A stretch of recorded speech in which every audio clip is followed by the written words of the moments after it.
What was Jesus writing in the dust? Some of the early fathers said that he was writing down the sins of all her accusers. You know, Joshua, I know what you were up to last Wednesday. Some modern commentators suggest rather that what Jesus is doing is slowing the action down so that the mob diffuses its anger. But I think we just don't know. And that's the point. John doesn't want us to know what Jesus was writing. Let us go back a little bit. Both the readings are about entrapment, imprisonment. Susanna she shouts out, "I am trapped in this walled garden." And in the Gospel, we see how this woman was trapped in the act of adultery. She's made captive. She's dragged before Jesus.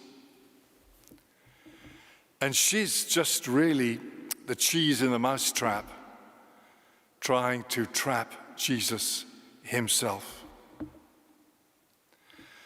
And of course, the mob, the lynch mob, they are themselves in a way trapped in their thirst for violence. First against the woman, and secondly against Jesus. So in this episode in the Gospel, everybody seems to be ensnared or ensnaring. And the only free person is Jesus. Now, this is a time, I think, when many of us will feel rather trapped too. Over 2 billion people worldwide are in lockdown. We are in this community, and so will many of you be who are watching and taking part with us. But this is a lockdown that for most of us we consent willingly because it is out of kindness for those whom we do not wish to endanger. We don't want to risk infecting people, and so we accept to be apart in our houses. Grandparents accept to abstain from seeing and touching their grandchildren. But sin is a much more radical entrapment. We find ourselves trapped in destructive patterns of behavior. And if you're imprisoned in a small flat with somebody for a few weeks, you may well see that happening. When the lockdown was lifted in Wuhan, the divorce rate shot up. And the media traps us in our errors and our failures. If once you commit some gross mistake, it will be there forever on the net. You will be forever accused, trapped in your failings. The woman caught in adultery is an adulteress forever. If you happen to kill somebody, and many of us have been tempted often enough, then you are forever a murderer. There's no forgetting in the World Wide Web. We're trapped in what we've done. And so our prayer as we draw near to Holy Week is that we may be set free, that we may be released. As it says in Psalm 124, release us from the snare of the hunter, and we shall be free. And in this extraordinary scene, Jesus releases everybody. First of all, he sets free people who've been trapped in the mob, thirsting for blood. He quietly waits He writes in the dust. Everything slows down.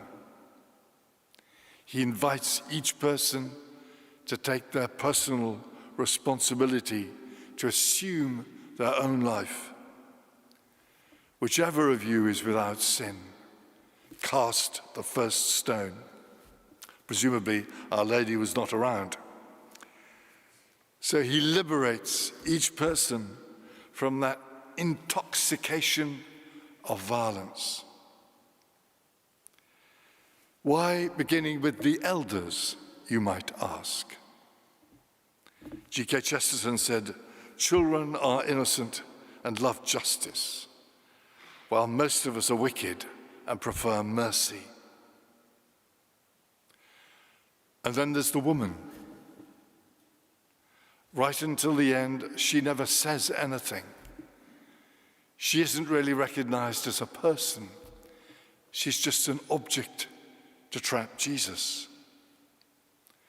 And then Jesus addresses her, and she speaks for the first time. And it's fascinating that just at the moment that she becomes someone, the word that she speaks is no one. Once all the crowd have become somebody's, then nobody wants to condemn her. Conversation with the Lord, being addressed by the Lord, liberates us into proper personhood. So in this time of lockdown, when many of us are trapped in the walls of our own homes, may the Lord give us a deeper freedom, a freedom from resentment and despair, a freedom from past errors, a freedom for each other. So what was Jesus writing in the sand? We don't know, and that's the point.